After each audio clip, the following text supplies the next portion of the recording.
Welcome to Road to Gari, the FM23 series where manager Kwame Sankara tries to lead the African-only team Zamunda United to the Champions League.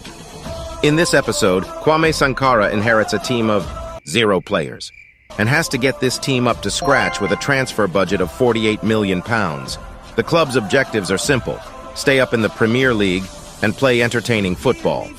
After a few free transfers, a few loans, and a lot of installments, Zamunda United now has a starting 11 and 7 subs.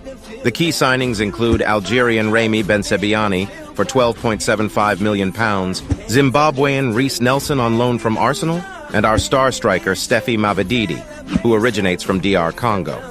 While the starting 11 is very strong, the subs leave a lot to be desired.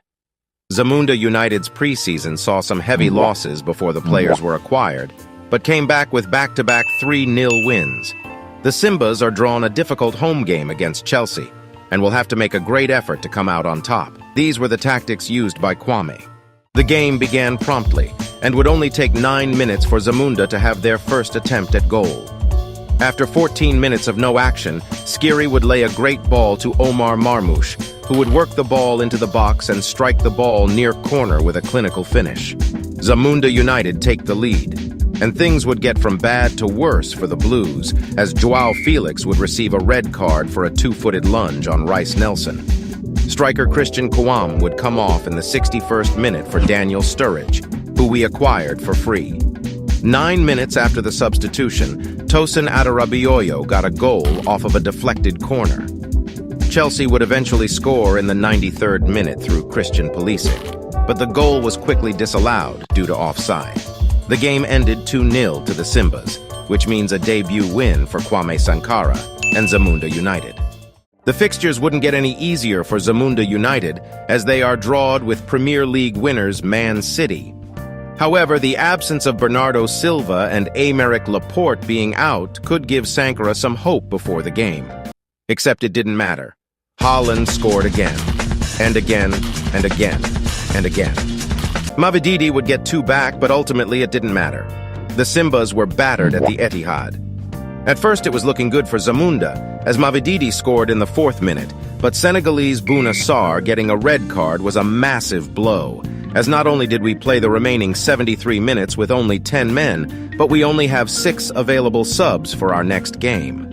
Man City's dismantling of Zamunda United would sprout a 5-game losing streak, which would see the Simbas in the relegation zone. This winless streak included being knocked out of the Carabao Cup by Bournemouth, a game that saw Marmoush injured and out for 4 weeks, reducing Zamunda's already restricted squad depth.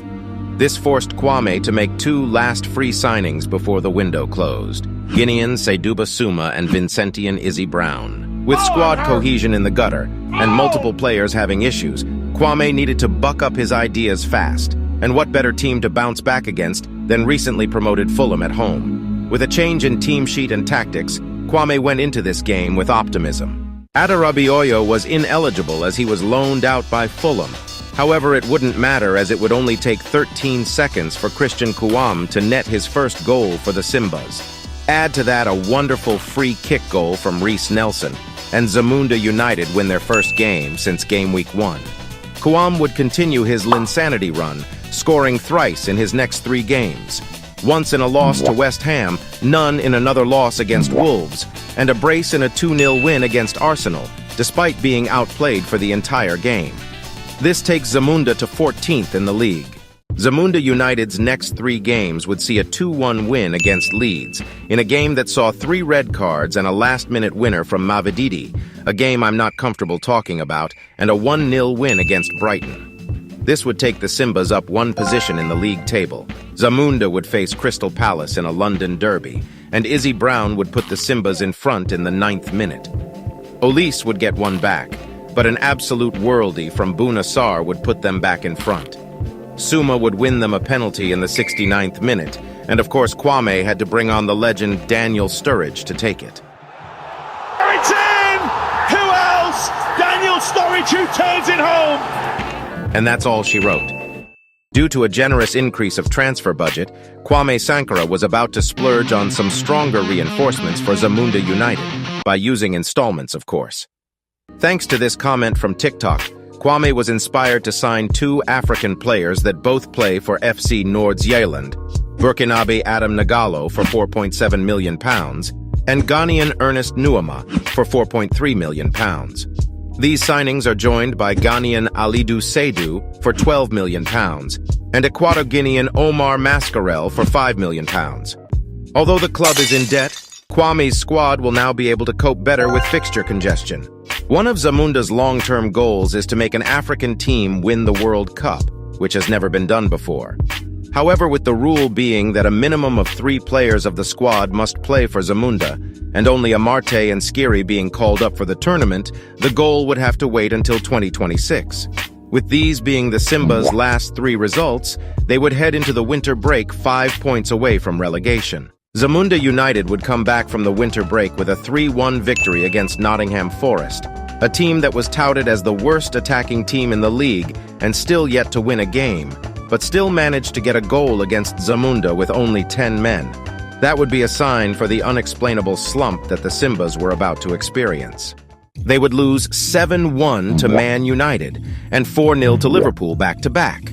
They would face Wolves in back-to-back games, and a draw in the first FA Cup game meant that Zamunda were about to face Wolves 3 times in a row. Zamunda would then concede 4 to a team with 10 men. 10 f***ing men! The Simbas would come back from a goal deficit just to immediately be pegged back. Twice! Add to that a 2-0 loss to finish the Zamunda Wolves trilogy and a 3-2 loss to West Ham, meaning that the Simbas were out of every cup competition and found themselves 1 point away from relegation. Senegalese Seny Dieng was simply not cutting it at goalkeeper. While having the attributes of a decent goalie, he leads in mistakes leading to goal, has conceded the second most goals, and comes last in expected goals prevented. Unfortunately, the market for good African goalkeepers was non-existent, and Kwame would have to settle for Nigerian Maduka Okoye from Watford, who isn't much better, but is much younger and has more potential. Kwame was facing a lot of criticism from the media, and with squad cohesion only getting worse, a starting centre-back being injured for the rest of the season, along with Nelson being called back to Arsenal, it felt like the walls were closing on Kwame, and that the next game against Leeds was make or break for his role as manager. He would need to win this game, as the schedule did not look like letting up anytime soon. A goal from Bamford in the 37th minute and a missed penalty from Benzabeni felt like it was already over.